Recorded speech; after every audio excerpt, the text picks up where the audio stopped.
Hello there, welcome to the Saroy channel, wherever you are in the world, and so much love to each and every one of you. I hope you're doing marvellously well, especially over this Christmas season, and so much love and big hugs to you all.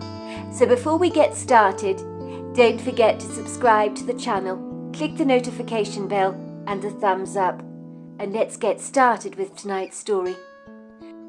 Dear Sarah, and all your lovely listeners, the green Fiat's engine takes great strain as it trundles rather awkwardly up the hill, with such a steep incline that it would seem that this road is clearly not designed for anything less than a four-wheel drive. Anna eagerly winds down the driver's side window to remove the stuffy, claustrophobic, oxygen-deprived air from the long drawn-out drive here to the Oregon coast. The Fiat's unglamorous interiors are harbouring the leftover residual smells of the fatty hamburgers and chips they had acquired at a fast food outlet along the way, that had made Anna feel nauseously sick for most of the journey here. It would seem her body had not appreciated this huge ingestion of fat. Anna gladly welcomes the surge of fresh, cooling breeze that enters the car, smelling strongly of salt and seaweed. The breeze magnanimously steals away the rancid smells of the less than palatable lunch that the family had ingested ravenously while on the move. It would seem even the chips had been steeped in fat. They were barely palatable. It's amazing what you will eat when you're ravenously hungry. Howie, her son, sitting on the back seat of the car, is all but wearing a flimsy white polo shirt, along with a pair of olive green khaki shorts. He's not amused by this rude intrusion of ice-cold air. He could well do without. "It's freezing, Mum! Please close the window, will you?" Anna glances at her son in her visor mirror and apologetically winds up the window. "So sorry, love. It really stinks in here. I wanted to get rid of that fatty smell from the lunch we had. I forgot you recently recovered from a cold. You look awfully pale. Are you all right?" "Stop fussing, Mum, will you? I'm fine," snapped little Howie, sounding a little bristly. "Don't treat me like I'm a baby. I'm 10 years old, and besides, my cold was over 2 weeks ago, or have you already forgotten that?" Anna could not blame her feisty 10-year-old son for being rather abrasive and tetchy in the circumstances. It had been a long, insufferable road trip, and for an active little boy like Howie, the journey had been close to unbearable. She sneakily suspected he'd lightly felt like a bird tethered to its cage that was longing to escape and to fly to freedom. To give Howie his due, he had been relatively restrained and reasonably well behaved during the course of this 2-day journey, not complaining even once, which was a turn-up for the books. Howie was a demonstrative child, not afraid to vent if he got upset. She could tell by the way he was restlessly moving around on the back seat like a trapped, flustered pigeon that this road trip had worn him to a frazzle, and he'd had enough. Her little boy was itching to get out of the stuffy car. She couldn't blame him for that. She felt exactly the same way. Her lower back had begun to ache from awkwardly sitting in the same position for far too long. Throughout her life she'd never been plagued by backache before, so this was a whole new experience for her, and gave her a brief insight into the suffering her husband Douglas had gone through over the years, where he'd been tormented since he was a little boy, with inexplicable pain in his back. The doctors had failed to make a successful diagnosis, when all the tests he'd received over the years in regards to the enigmatic source of his pain were inconclusive, and her husband was told that there was no rhyme or reason he should have pain at all. These days her husband seemed to be managing the problem, for he never complained about backache much, but Anna wondered if he suffered in silence, and hoped that that was not the case. It would seem that her husband Douglas had slept most of the way on the journey, as he was still not in a position to drive for another 6 months or so. Anna would gladly have liked to have shared the driving responsibilities with him on this fortuitous road trip, but it was not to be. So she'd been forced to drive for 29 hours, with only one overnight stop on the way. peppered by a few bathroom breaks. It didn't help that Howie was not happy about leaving his school friends so abruptly, to begin a brand new life somewhere completely new, without even having said goodbye to any of them. But that just couldn't be helped. What was the rush anyway, he'd wondered. Why did his parents suddenly seem ever so eager to make this last-minute move to the Oregon coast? Anna glanced back again at Howie through the visor mirror, catching his eye for a brief second, throwing him a warm smile. She was privately wishing she could have a penny for his thoughts. What was he making of all of this, she wondered. It had come as quite the shock to him that they were packing up and leaving her parents' house in northeast Chicago, a green leafy neighborhood called Glencoe, surrounded by an abundance of parks, where they'd been living for the last year or so, after her husband Douglas was unable to work due to the extensive time-consuming physical therapy he had required in order to regain his mobility. She had assured herself that kids are adaptable, infinitely more resilient than most adults are. She was in absolutely no doubt that little Howie would soon warm up to his brand new life and adjust to the changes in their living arrangements. Kids were very good at that sort of thing, so much better than adults were in that regard. She wasn't as confident that she would be as flexible as her son, as the nauseating idea of moving so far away from close friends and beloved family members had irked her greatly. But you did what you had to do in the circumstances. It was called survival. She still didn't know how she and her husband had broken even financially, emotionally, and even physically, after the chaotic upheaval they had unwillingly endured over the last few somewhat antagonistic months. One thing that Anna had learnt about life is that its rocky path was not always even and smooth. Somewhere along the line, everybody faces some kind of inopportune challenges that they have to overcome. No one is ever guaranteed a free pass. She had no idea what she and her husband Douglas would have done had her kind parents not intervened so generously on their behalves, giving them a roof over their heads, food in their bellies, extra cash in their pockets to help them out, that Anna had been reluctant to accept. She absolutely loathed and abhorred being a burden to anyone, most especially her loving parents, that although reasonably well off, were certainly not made of money. The insurance company had been redundant from the very beginning, refusing her husband compensation for his accident at work. Why was she not surprised about that? If you could call it that, due to some fine print in the policy, which meant they could conveniently worm their way out of paying, as theoretically her husband's injuries had occurred off the premises on the adjacent road opposite the site, where Douglas had parked his white Hyundai, and furthermore the injury was not sustained from negligence on the construction site itself, but as a result of being inexplicably physically assaulted and brutally attacked by peoples unknown. Ostensibly the life-threatening injuries her husband had sustained happened at a time when he was overseeing the construction of a brand new development of modern flats. Anna had tried to get her husband to tell her exactly what had happened to him on that fateful inauspicious day that had callously, with a cold-hearted insouciance, turned their lives upside down. But to date she remained ignorantly uninformed about any of the significant details concerning what had really happened to her husband, as the whole event was obscured by a cloudy fog of mystery that refused to dissipate. Even Anna's cloak-and-dagger inquiries she had made surreptitiously at the building site had been met with a dead end, and a very unenthusiastic response from the construction workers in hard hats, who shook their heads and said, "I'm sorry. I cannot help you. None of us can. We heard your husband was injured, and yes, we're very sorry about that. It happened where his car was parked on the opposite side of that road over there, when he was leaving the premises. We didn't see a thing." Anna knew they were lying. They were afraid to talk. It would seem her husband's personal assistant on the building site, an aloof man called Andy, was also not forthcoming, and appeared unusually guarded and standoffish. "Let's just say, Mrs. Finnegan, the less you know the better. That's all I can say," he told her gingerly.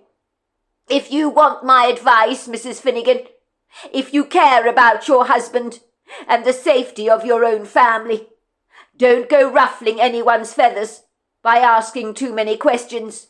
It could backfire on you. There are people out there that wouldn't be afraid to cause you grievous bodily harm if you wag that tongue of yours too much. What on earth do you mean, Andy? Please explain yourself, Anna had demanded. Why are you being so damn evasive? What are you not telling me? Andy had lock-zipped his lips.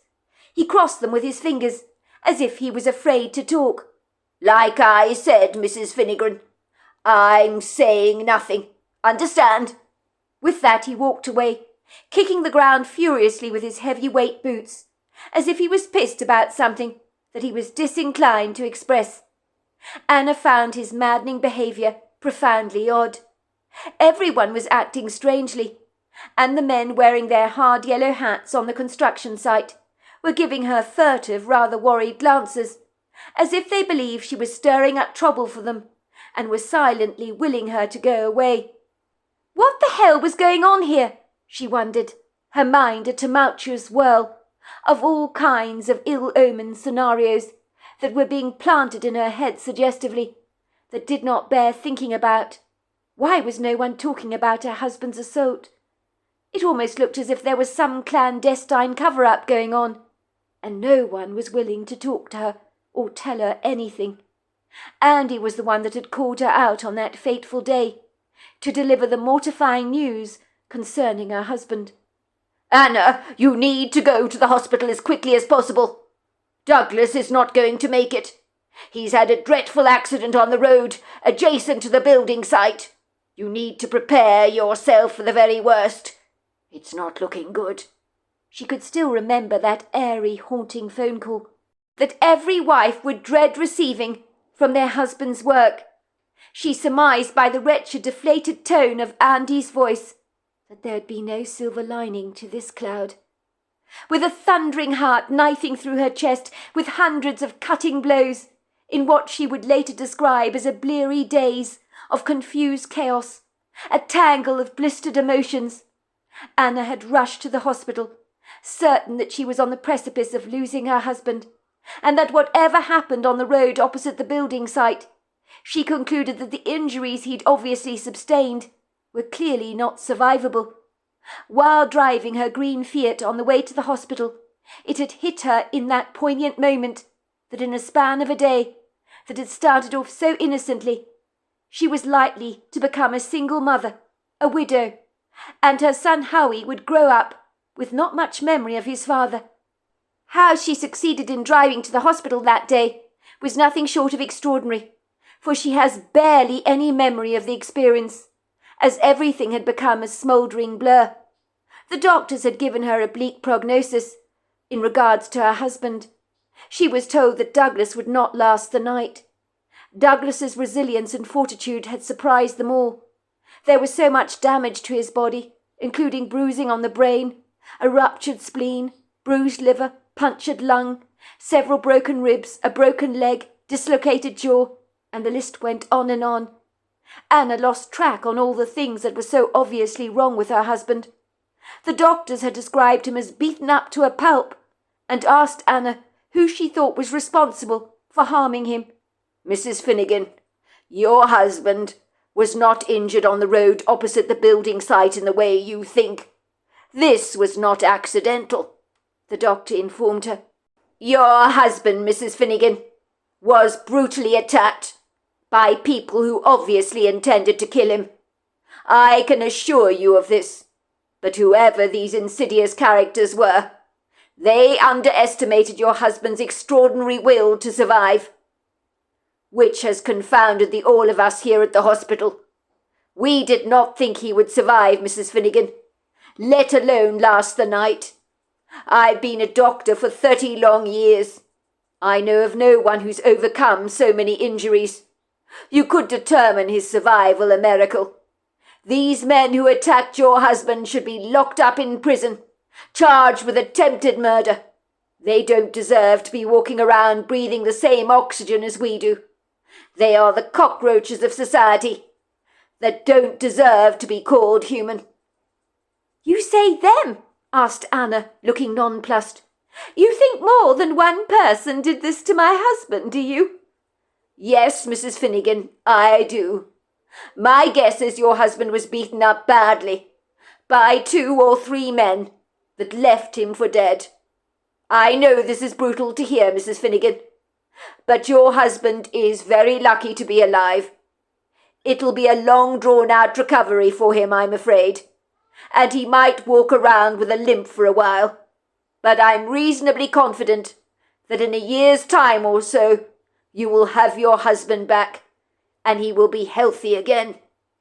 Anna suspected there was more to the story of what had happened to her husband on that fateful day, more than meets the eye. But Douglas could be like a bear with a sore head at times, and when he didn't want to speak about something, wild horses could not drag the truth out of him, no matter how hard you tried. Douglas had lied to the police with a straight, sincere face, saying he couldn't remember what had happened to him. He'd told Anna exactly the same story, but she wasn't buying any of it. She wasn't a complete idiot. She knew her husband Douglas well enough to know when he was pulling a fast one over her. The police believed the bruising on his brain had given him retrograde amnesia. Anna knew there was nothing wrong with her husband's memory, and this so-called retrograde amnesia was a malleable excuse used not to be cooperative with the authorities. It was awfully convenient. Why was her husband keeping his mouth muzzled about what had actually happened to him? Anna could not comprehend why anybody would wish to harm her husband so brutally.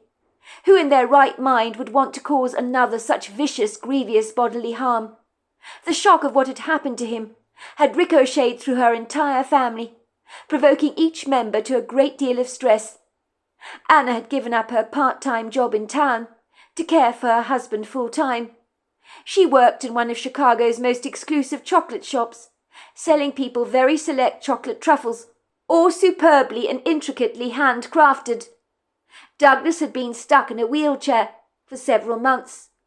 It had been a grueling, taxing, rather frustrating time for the all of them, where tempers had worn thin. Sometimes there had been moments that Anna had wanted to tear her own hair out in frustration, but now the worst of it was behind them, and at long last they had come through the long dark tunnel to the light at the very end. Her husband had been resurrected from his debilitating injuries. He had made a complete recovery. Even the doctors proclaimed they'd never seen such rapid healing before, but believed that Douglas's strong mental will was the reason he'd overcome the adversity so well. It had facilitated his startling quick return to abundant health. Even Anna had to admit he looked as fit as a fiddle today, and was a lot more chirpier than he'd been in quite a while. The police investigation had just drawn blanks. Without any cooperation or willing witnesses on the building site, no one was prepared to admit that they had seen a single thing that day. It meant the flimsy police investigation was a non-starter and had drawn a dead end. Worse still, there was no CCTV footage in the area that could have cast light on what had happened. It was established that Douglas had been badly beaten up when leaving the building site on return to his car. He was pounced on by people with a grievous intent to obviously harm him, for reasons unknown, which is all the police were able to establish. Beyond that, no one was talking. The long-suffering Anna had decided she would be patient with her husband, but in time she would artfully worm the truth out of him, and when she did, she'd go to the police herself and get the very men who were responsible for beating up her husband locked away for good. She could only hope that the hands of karma would deal out to these men the nasty blow they truly deserved for intending to kill her husband. She agreed with Dr. Bronze on the matter. These men were nothing more than cockroaches. People like that were not human at all. She confided in her father about the enigmatic matter, because if anyone could give her great, sagacious, sound advice, it would be him. Over the years she had relied on her father to dig her out of some deep holes, and he had done so with an effortless ease. "Why won't Douglas tell you what happened to him that day, love?" her father had asked her. "What is he hiding?" "I don't know, Dad," she cried out in exasperation, throwing her hands up in the air to express her indignance. "Believe me, I've tried to get him to talk, but you know how doggedly stubborn he can be. But I think he's scared to talk, Dad. That's probably what this is all about." "That's not good, love. If your husband is reluctant to talk, my guess is it is for good reason.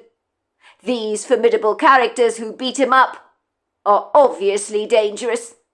"There's more, Dad. Stuff I haven't told you," said Anna, becoming teary-eyed. "That sounds ominous, love. You're scaring me. Is it bad?" Anna nodded. "As bad as it can be, Dad. Really, really bad, if you must know." "I'm listening, love," said her father tentatively. "Go on. I'm sure whatever it is, we can find a solution to the problem. You know I will work something out. I always do. Where there's a will, there's a way. Besides, have I ever failed you yet?" Anna drew in a deep breath and spat out the words as if they were as bitter as gall. "Douglas has been getting notes in the post that have been hand-delivered to your house through the letterbox. Whoever sends these notes to him knows that our family has moved in with you and Mother. They know we're living in Glencoe with you. So they're watching us, Dad. That makes me feel very disquieted. Douglas hid these notes from me, you know. But I found them when I was turning over the mattress yesterday morning. I don't think he knows I turn over the mattress every other week or so, as a matter of routine. I guess he didn't want me to see them and thought the mattress was a good hiding place. It was not, because I found out his little secret, and I wish I hadn't." "I take it from what you're saying, love. You've read these so-called letters." "Of course I have, Dad. There have been far too many secrets in this household ever since Douglas's accident, and I want to know what's going on. I know he's been keeping stuff from me, Dad, and sometimes I wish I could shake him so hard to get him to regurgitate the truth, because that infuriating man can be obstinately stubborn, and there's no way he's got retrograde amnesia. No way. I'm not an idiot." "You're right, love. Your husband knows exactly what happened to him that day. Maybe he's saying nothing to protect you and little Howie. I'm sure that's the case. I suspect he has very good reasons for pleading amnesia to you and the police. But more to the point, love, what did these letters actually say?" "Dad, they were threats," said Anna, her alarmed, anxious eyes growing as wide as saucers. "In truth, Dad, they scared me to death. Whoever sent them meant business. The writing came from a magazine. The letters were cut out individually and stuck onto a page to form words, if you know what I mean." Anna's father was silent as he digested this sobering information. He looked concerned, with his brow furrowing in a long line of deep railway tracks. "That does not sound good, Anna. What did they say, more to the point?" Anna shuddered. "It's not good, Dad. The note said, 'We're watching you. If you ever talk, you and your family are dead.' One of the notes said, 'We understand you're feigning amnesia. Keep it that way. You know nothing. Do you understand? You know nothing. Get it? Don't talk or we will finish what we started. You have been warned. You were not supposed to survive your injuries. But second chances only come to those who don't talk." Anna's father let out a long, drawn-out sigh. He tossed his grey hair, shaking his head vigorously, the worry lines on his forehead becoming significantly more pronounced. "I don't think I need to tell you, Anna. This is not good, love. You all could potentially be in grave danger. People like this who beat your husband up, who are willing to kill him and have admitted as much. They are sending him baleful, threatening notes. You don't know what you're dealing with here, love, or even why you're dealing with it in the very first place. I suspect Douglas knows the answers to those questions. My advice is you need to persuade him to leave Chicago with both you and Howie as soon as you possibly can. These days your husband's in reasonably good shape. He made a fabulous recovery from his injuries and is pretty much completely rehabilitated. He's relatively strong now, even though he's still not allowed to drive at the moment for another 6 months or so. Maybe he could find a job further afield from Chicago. I will help you look online for something suitable. You know the saying, out of sight, out of mind. Hopefully these insidious characters will leave you the hell alone once you've moved out of state. True to his word, her prudent, judicious father, who was one of those people that could manifest a white rabbit out of a magician's black hat, if needs be, set out to fix Anna's problems. Neil Fauntleroy was the most resolutely determined person you could ever hope to meet. The kind of person you'd want with you if you had the grievous misfortune of being stranded on a desert island in the middle of nowhere, far away from human habitation. He would be the one to ingeniously procure the perfect plan to bring you back home safely. Neil Fauntleroy never got himself into a state. He was always level-headed, circumspect, doggedly calm, and unabashedly one of life's fixer-uppers. He seemed to know instinctively what needed to be done in any given situation, and in the past he'd visited war-torn areas across the globe through the British-founded Confederation of Oxfam, which supports 21 independent charitable organisations all over the world. So Neil had been to the scene after major disasters, helping people find food, drinking water and shelter after a major crisis, as Oxfam was renowned for its help with global poverty, and Neil Fauntleroy had been involved in these charitable missions for many years when he was younger, as he seemed to thrive on being able to help and rescue people from trouble. To all intents and purposes, after Douglas Finnegan had been beaten up badly and undergoing rehabilitation so that he could no longer work, the Finnegan family could no longer afford their living expenses. Neil Fauntleroy had insisted his daughter Anna, her husband Douglas, along with his grandson Howie, move straight back into Anna's childhood home to live with them again. Goodness gracious me, love. You lived with us all your childhood. Move in again. It'll be wonderful to have you back home. You know your mother. She'll be clucking around little Howie like a mother hen. And our grandson will be spoilt rotten. But, Dad, I don't want to impose on you like this, Anna had insisted. You've looked after me all your life. You shouldn't have to be doing it all over again. I am grown up now, you know. And you've grown up into a fine young woman as well. But impose, her father had chuckled. You're speaking a foreign language to me, Anna. You could never impose on your family. You've always been our entire world. When you left home to marry Douglas Finnegan and to start a brand new life for yourself, your mother suffered from empty nest syndrome for a very long time. You didn't know any of this. She didn't want you to know, but it was pretty bad at the time. She missed you so very much, so she will be very glad that you're living under our roof again, even if it is in less than favourable circumstances. Neil Fauntleroy always managed to find the perfect solution to fit the problem, and judging by the excited look on her father's face on this rather mediocre, undistinguished evening, Anna knew her father had found the answer to her family's problems. Was she surprised? Of course not.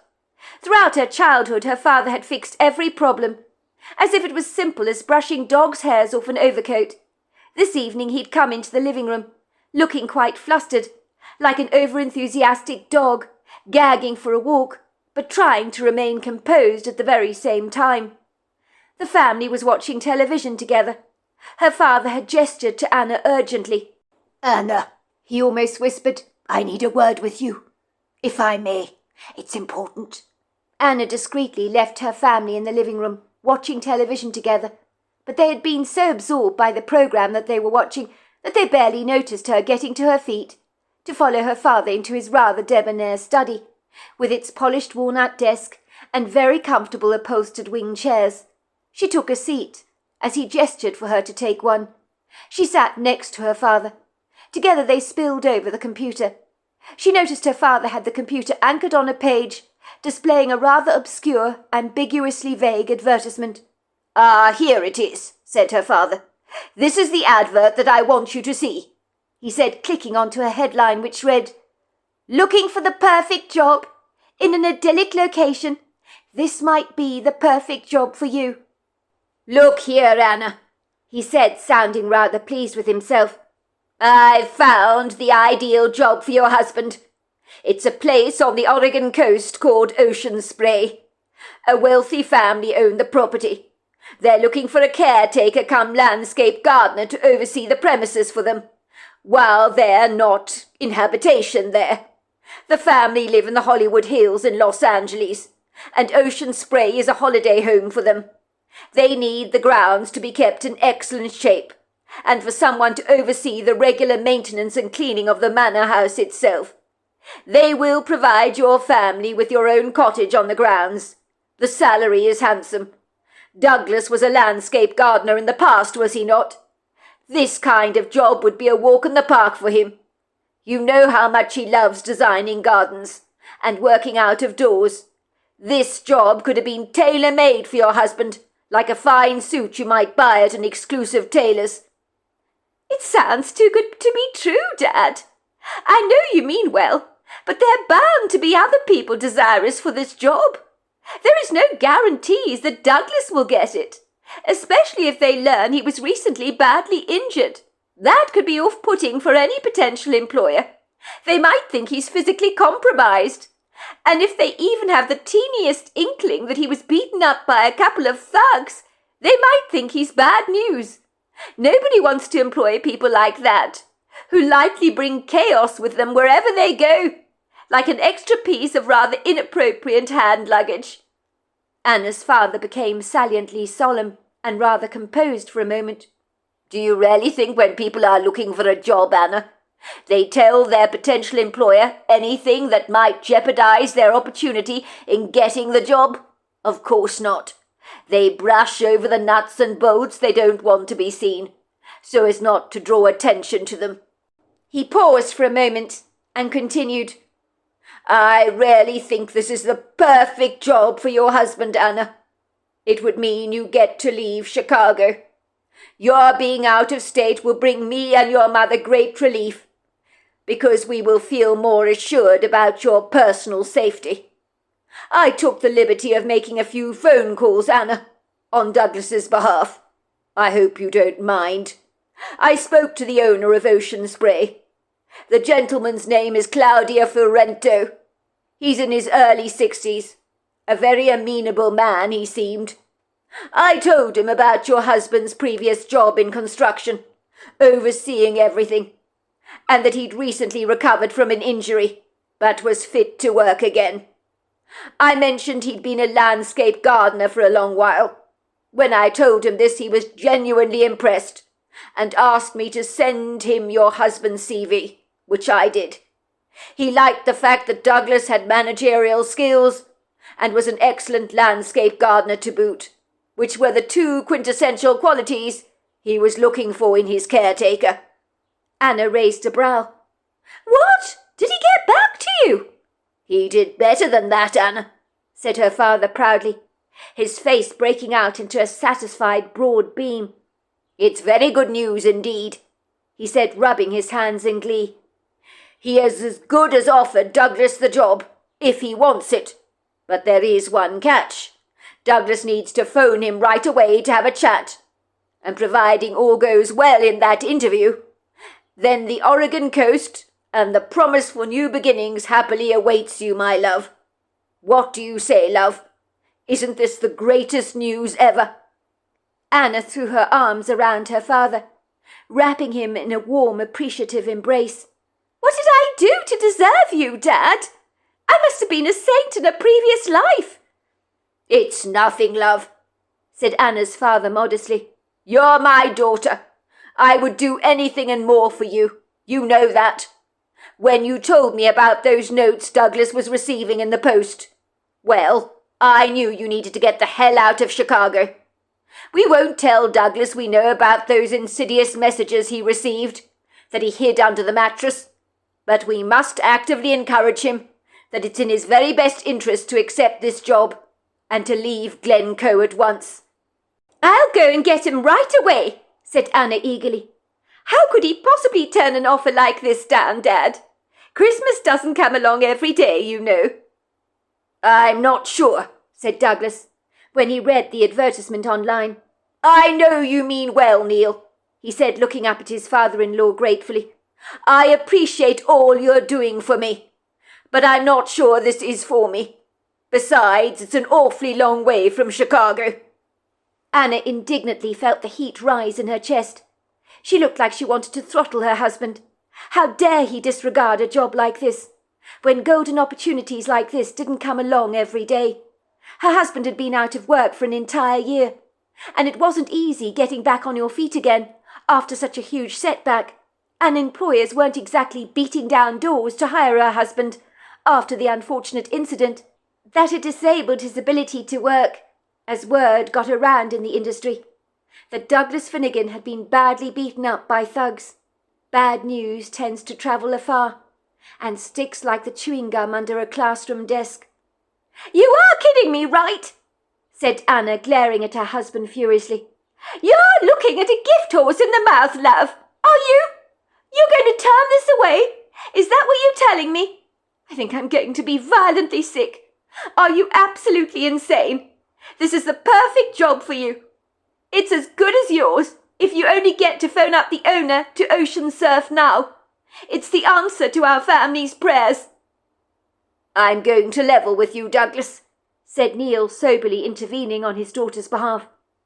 "Anna was turning the mattress the other day in your bedroom. I didn't want to tell you this, but I am going to. I'm afraid she found all the nasty notes you've been receiving through the letterbox, all those ominous threats, and it scared the bejesus out of her. She doesn't feel safe here in Chicago, Douglas, in the circumstances, which I'm sure you can appreciate." "You what?" asked Douglas, glancing from his wife to his father-in-law in abject horror. "You read those notes? They were addressed to me. They were private. You shouldn't go prying into my personal stuff, Anna. It's not right." "Don't get mad with your wife, Douglas. She did what she needed to do for the sake of your family. You need to respect that. You may not appreciate this, Douglas, but my daughter has been under an enormous amount of stress since your grievous accident.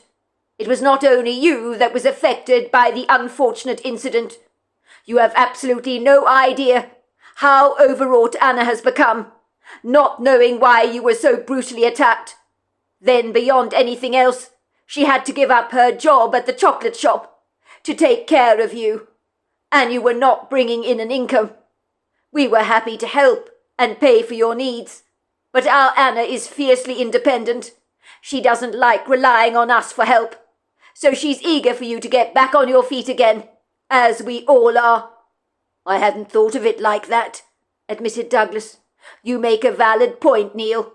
Besides, it would be good to work again, and I do enjoy gardening." "I'm glad you've finally seen sense, Douglas," said Neil.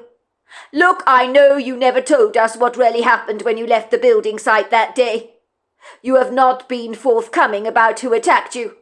I'm sure you have good reasons for keeping quiet in regards to the matter, and not confiding in the police.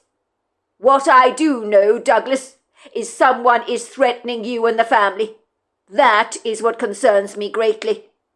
If these people were eager to kill you, and failed in their malicious endeavors to achieve their goals, you yourself should be concerned. They are not sending you threats like this for nothing. I would take those threats seriously indeed. I'm in no doubt that you are all in grave danger. You need to get the hell out of Chicago fast. For my daughter's and grandchild's sake. And the way I see it, son, is that you are running out of choices. I found this job online for you. And you're going to get on that phone now and accept the offer at once. And then you're going to drive to Oregon as soon as possible. And be as discreet as you can about this move. I think it will be a great new start for you. So there we are. That's the end of part 1.